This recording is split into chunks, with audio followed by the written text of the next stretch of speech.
Mi suegro intentó destruir mi compromiso con una falsa infidelidad, ahora está en prisión.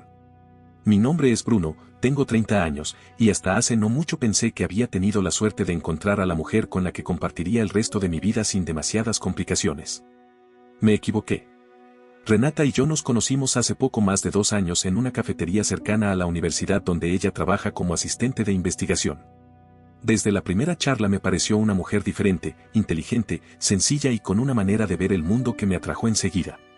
Lo curioso es que durante los primeros 6 meses de relación, Renata nunca mencionó que venía de una familia adinerada. Y no había motivos para sospecharlo, manejaba un coche usado, vestía ropa cómoda y sin marcas ostentosas, y siempre insistía en dividir la cuenta cuando salíamos. Pensé que era como yo, alguien que trabaja duro y trata de construir algo con las propias manos. Fue recién cuando nuestra relación ya estaba consolidada que me confesó lo que había estado ocultando. Me dijo que su familia tenía dinero, y no poco. Que su madre, Florencia, heredó una fortuna familiar y que su padrastro, Matías, había levantado su propio negocio de consultoría luego de casarse con ella. Aprendí a ocultarlo, me dijo. Hay mucha gente que se acerca solo por interés. Quería estar segura de que tú no eras uno de ellos. Entendí su precaución. No me lo tomé mal. Al contrario, me hizo respetarla aún más. Pero conocer a su familia fue otra historia. Florencia fue cordial, pero siempre con una mirada que parecía pesar cada una de mis palabras. Y Matías, bueno, desde la primera cena supe que no me quería ahí. Esperó a que Renata se alejara un momento de la mesa para ir a la cocina y me llamó con la excusa de ayudarle con el vino. Apenas estuvimos solos, me miró directo a los ojos y soltó. ¿Estás seguro de lo que estás haciendo con mi hijastra? No me malinterpretes, Renata es una mujer maravillosa. Pero ella necesita a alguien que esté a su altura. No sé si entiendes lo que eso significa. No supe qué decir. No lo esperaba, y me tomó fuera de base. Me limité a responder algo neutral, pero el mensaje estaba claro. Para él, yo no era suficiente. Ese fue solo el primer disparo de muchos. A lo largo del siguiente año y medio, Matías se dedicó a hacerme sentir como un intruso. Cada reunión familiar, cada conversación cruzada, estaba teñida de esa condescendencia velada que no necesitaba palabras. El momento más incómodo fue una gala benéfica que organizó la familia durante la Navidad pasada. Renata y yo fuimos invitados, pero lo que no sabíamos era que también había sido invitado un joven llamado Tomás, el hijo de uno de los socios comerciales de Matías. Abogado, bien vestido, sonrisa perfecta, de esos que parecen hechos a medida para agradar a una suegra y para competir sin avisar. Toda la noche, Matías intentó que Renata pasara tiempo con él. Les organizaba bailes, los sentaba juntos, los obligaba a conversar. Renata se mantuvo a mi lado, pero la incomodidad era evidente. Cuando intentamos marcharnos temprano, Matías estalló. La acusó de cerrarse al mundo, de desperdiciar oportunidades valiosas por aferrarse a una relación que, según él, no tenía futuro. Esa noche fue la primera vez que vi a Renata llorar por culpa de su padrastro. Después de ese evento, nuestra relación con él se volvió aún más tensa. Renata me confesó que Matías se había vuelto más controlador con los años, especialmente desde que ella ingresó a la universidad. Su madre rara vez intervenía, lo que solo aumentaba su frustración. Las cosas se quebraron por completo cuando, hace 2 meses, Renata y yo anunciamos nuestro compromiso. Habíamos planeado una pequeña celebración con ambas familias. Nada ostentoso, solo algo íntimo y sincero. Matías llegó tarde, sin una sonrisa, y con la actitud de quien preferiría estar en cualquier otro lugar. Cuando Renata se quedó un momento en la cocina, él la siguió y le dijo, textualmente, que se estaba arruinando la vida. Que yo era claramente un interesado, y que tarde o temprano me arrepentiría de haberme involucrado con alguien como ella. Renata salió de esa conversación temblando, pero no de miedo, de rabia. Le dijo a Matías que si no podía respetar sus decisiones, entonces no sería bienvenido en la boda. Él simplemente sonrió con burla, como quien piensa que todo eso era un berrinche pasajero. Aquel día, Matías se fue sin despedirse de nadie. Después de eso, Renata decidió limitar el contacto con él. Seguía viendo a su madre de vez en cuando, pero si Matías aparecía con sus comentarios de siempre, ella se marchaba. Por unas semanas, todo estuvo más o menos tranquilo. Hasta que, 3 días atrás, recibimos un mensaje que cambió todo. Un mensaje que, al principio, parecía una amenaza absurda, pero que se convertiría en la puerta de entrada a una pesadilla que todavía no ha terminado. El mensaje llegó a la cuenta de Facebook de Renata. Era de una chica llamada Camila, una estudiante universitaria de 20 años que decía tener algo importante que contarle, sobre mí. Renata me lo mostró de inmediato. Nosotros no tenemos secretos. No tenemos contraseñas bloqueadas ni agendas misteriosas. Por eso, cuando vi el mensaje, mi primera reacción fue de confusión, no de miedo. Camila afirmaba que yo la había contactado por una aplicación de citas, que habíamos salido 2 veces durante el último mes y que en ambas ocasiones habíamos tenido relaciones.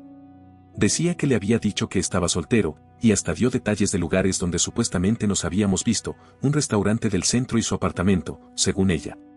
Renata me miró, esperando una explicación, pero no necesitaba una.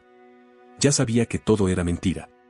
Trabajo desde casa la mayor parte del tiempo y prácticamente no hay días en los que no estemos juntos.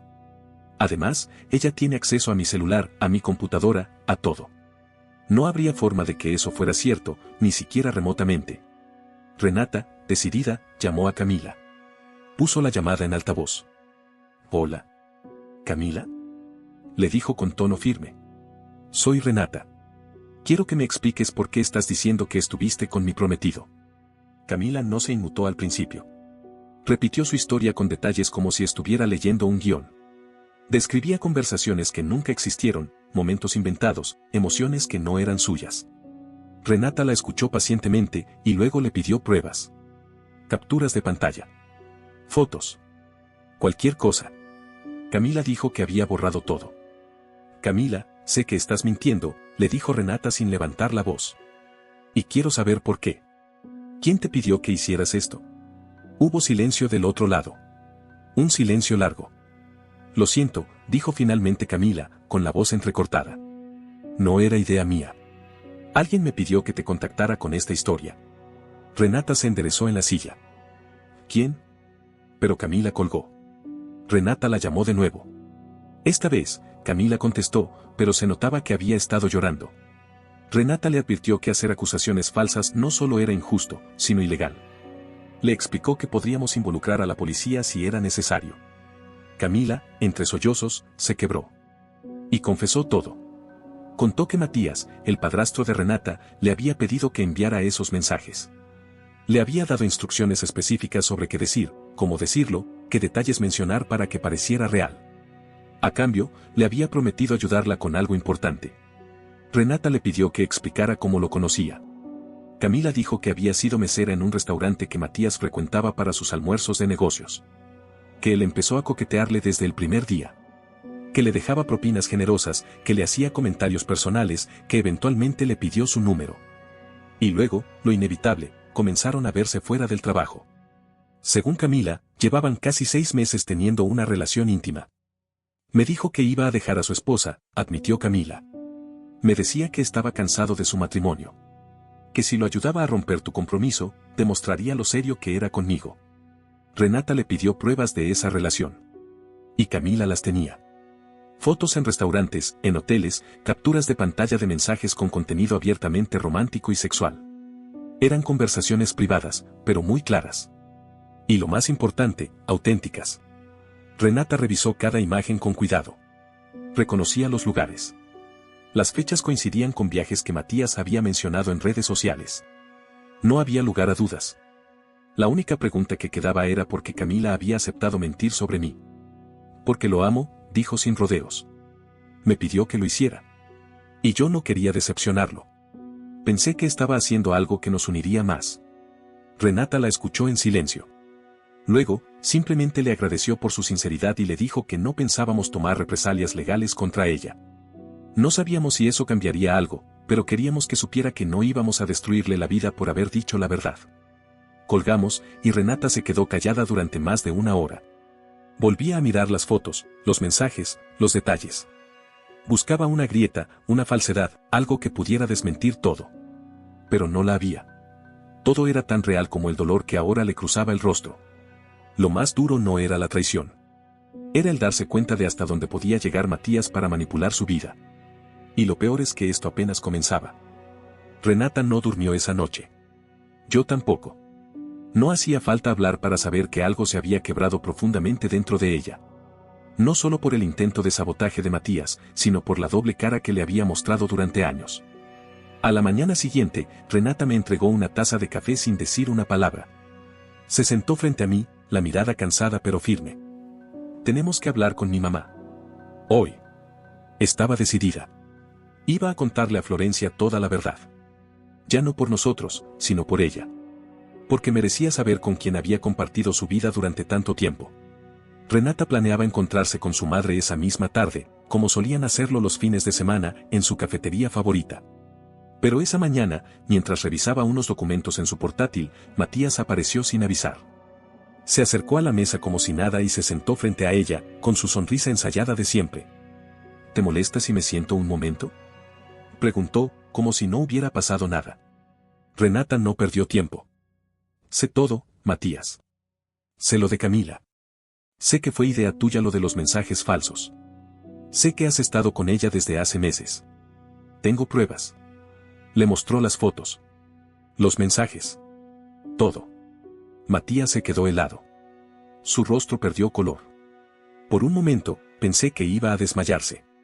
Pero al cabo de unos segundos, recuperó la compostura, o al menos lo intentó. Fue un error, murmuró. Cometí un error. Ya lo terminé. Ella está obsesionada conmigo. Renata sacó su teléfono y llamó a Camila en ese mismo instante. Puso la llamada en altavoz, delante de Matías. Camila, necesito que le repitas lo que me dijiste el otro día. Sobre quien te pidió que inventaras todo lo de Bruno. Camila dudó un segundo, pero luego habló con claridad. Dijo que Matías le había dado instrucciones precisas, que le había hablado de nuestra relación, que había inventado una historia completa para hacerla creíble. Matías intentó interrumpirla, pero Renata lo fulminó con la mirada. Cállate. Le dijo con los dientes apretados. Camila continuó relatando cómo Matías le había dicho que odiaba mi influencia en la vida de Renata. Que yo no era digno, que debía encontrar a alguien mejor. Cuando colgó, Matías ya no intentaba negar nada. Bajó la cabeza, derrotado. Solo trataba de protegerte, dijo, con una mezcla de cinismo y autocompasión. He visto a muchas mujeres jóvenes arruinar sus vidas por tomar decisiones precipitadas. No quería eso para ti. Renata lo miró con asco. No soy una niña. Y tú no eres mi padre. No me protegías, me controlabas. Se levantó de la mesa. Tienes 48 horas para contarle a mi madre lo que hiciste. Si no lo haces tú, lo haré yo. Él intentó detenerla, le agarró del brazo, pero Renata se soltó con fuerza. Si haces de mí tu enemiga, vas a arrepentirte. Tengo conexiones, Renata. Tengo recursos. Y esa es exactamente la razón por la que mamá necesita saber con quién se casó. Renata volvió a casa pálida, temblando de la rabia contenida. Me contó cada palabra del encuentro, cada gesto. No necesitaba que le dijera que estaba haciendo lo correcto. Ya lo sabía. Esa tarde se encontró con Florencia en el restaurante de siempre. Le llevó copias impresas de todas las pruebas, fotos, mensajes, transcripciones de la llamada. Incluso las nuevas fotos que Camila había enviado por la mañana, más recientes que las anteriores, que desmentían por completo la supuesta ruptura con Matías. Florencia la escuchó con escepticismo al principio.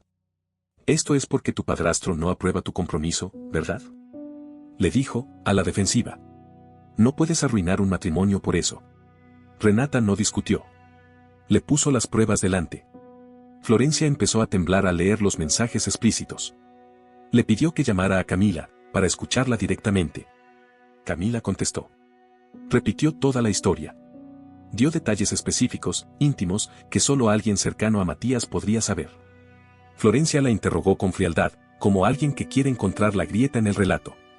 Pero no la encontró. Cuando colgaron, se quedó en silencio. Luego miró a Renata con una mezcla de pena y agradecimiento. Gracias por decírmelo. Necesito pensar qué voy a hacer.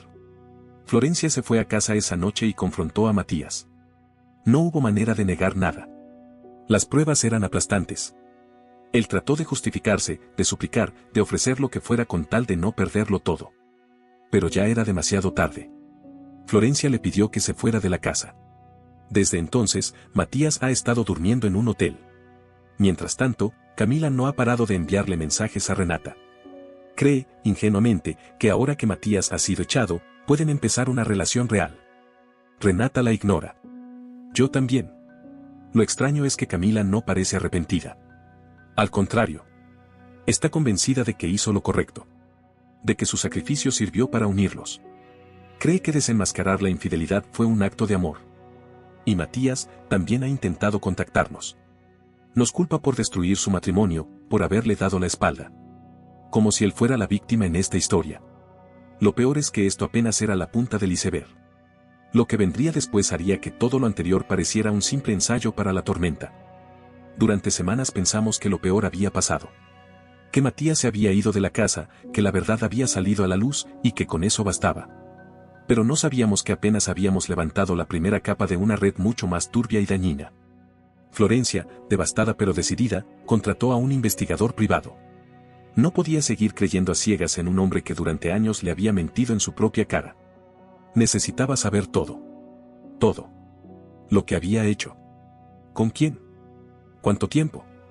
¿Qué tan profundo llegaba la traición? Los resultados fueron demoledores. El informe reveló que Matías no solo había tenido una aventura con Camila. En realidad, Camila era apenas una más entre al menos 5 mujeres con las que había mantenido relaciones paralelas durante los últimos 6 años. Algunas fueron encuentros esporádicos en viajes de negocios. Otras, relaciones prolongadas, con citas en restaurantes, regalos y escapadas a hoteles de lujo. Una en particular, una agente inmobiliaria llamada Patricia, mantuvo una relación con él intermitentemente durante casi 2 años. 2 años enteros en los que Florencia estaba convencida de que su marido simplemente trabajaba tarde o tenía reuniones difíciles. Pero lo más grave no fue eso. Lo peor vino cuando el investigador descubrió que Matías había estado usando dinero del fideicomiso familiar para financiar estas aventuras. El fideicomiso era una herencia establecida por el abuelo de Florencia, cuyo propósito era garantizar la estabilidad económica de la familia. Matías, al casarse con ella, obtuvo acceso limitado a algunas cuentas bajo la premisa de usarlas para negocios relacionados con la consultora. Pero el abogado de Florencia, al revisar los movimientos bancarios con los datos entregados por el investigador, estimó que Matías había sustraído alrededor de $60,000 del fideicomiso en 4 años. Una parte se había usado para gastos empresariales legítimos. Pero una gran porción había ido directo a cenas, hoteles, regalos y transferencias a estas mujeres. Florencia nunca cuestionó esos movimientos. Confiaba ciegamente en que él era el administrador capaz y responsable que decía ser. Y entonces vino el golpe más bajo de todos. Camila no era una desconocida cualquiera. No era simplemente una estudiante universitaria a la que Matías había conocido en un restaurante. No. Era la hija de un antiguo cliente de Matías, alguien que había contratado su consultoría cuando Camila aún estaba en el colegio. Florencia recordaba haberlos conocido.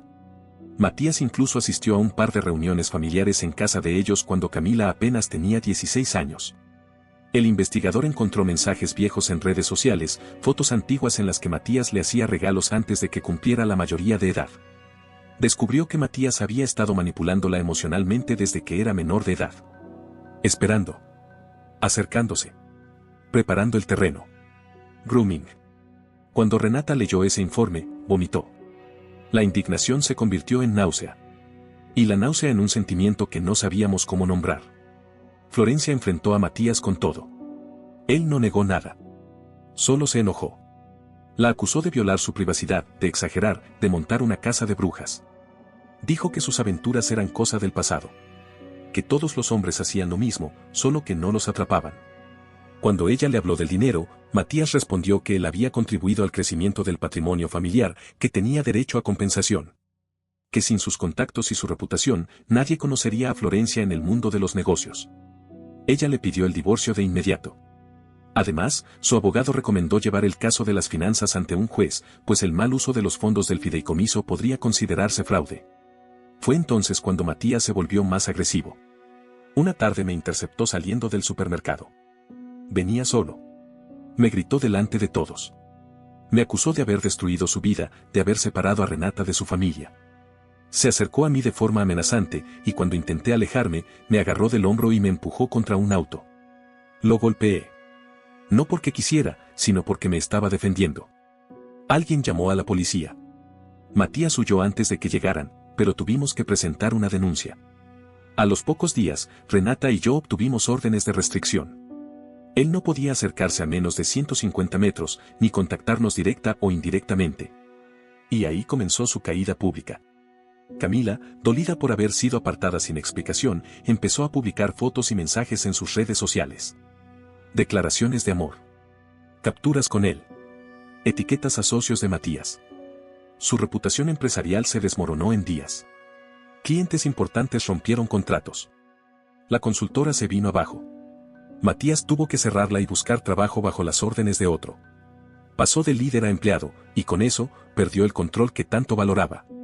Florencia se mudó con su hermana, en otro estado.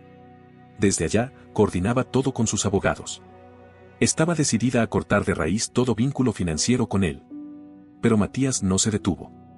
Intentó contactarnos por redes, con cuentas falsas. Mandó conocidos en común a hablar por él. Todos esos intentos fueron reportados, y su oficial de libertad condicional lo advirtió, un paso más y volvería a la cárcel. Camila, por su parte, cayó en una espiral oscura. Comenzó a acosar a Matías, a aparecerse en su hotel, a seguirlo, a amenazar con contarle todo a su esposa, hasta que Matías mismo pidió una orden de restricción contra ella. Sus padres, horrorizados, descubrieron todo por la prensa. Y luego por las propias redes sociales de su hija. El padre de Camila, devastado, entregó a la policía las pruebas de que Matías había comenzado a manipular a su hija cuando aún era menor. Fotos, mensajes, entradas a eventos privados. Se abrió una investigación criminal por posible abuso sexual a menor. Y así, de pronto, todo lo que Matías había hecho en la oscuridad estaba expuesto ante todos. Hoy, Matías cumple condena. 5 años. No por una relación con una mujer joven, sino por haberla comenzado cuando aún era menor. Por usar su poder para manipular, para corromper. La boda de Renata y yo se celebró como estaba planeada. En otra ciudad, en casa de la tía de Renata. Florencia asistió, sonrió por primera vez en mucho tiempo y nos dio su bendición. Ese día, mientras nos dábamos el sí, Matías estaba en una celda. Fue el mejor regalo que pudimos tener. Hoy esperamos a nuestro primer hijo. Y aunque nada borrará lo vivido, hemos ganado algo que Matías jamás podrá volver a tocar: paz. La paz que se siente al saber que, cuando todo se puso oscuro, elegimos decir la verdad. Y la verdad nos salvó. No olvides dejar tu opinión en los comentarios, dejar tu like y compartir este video.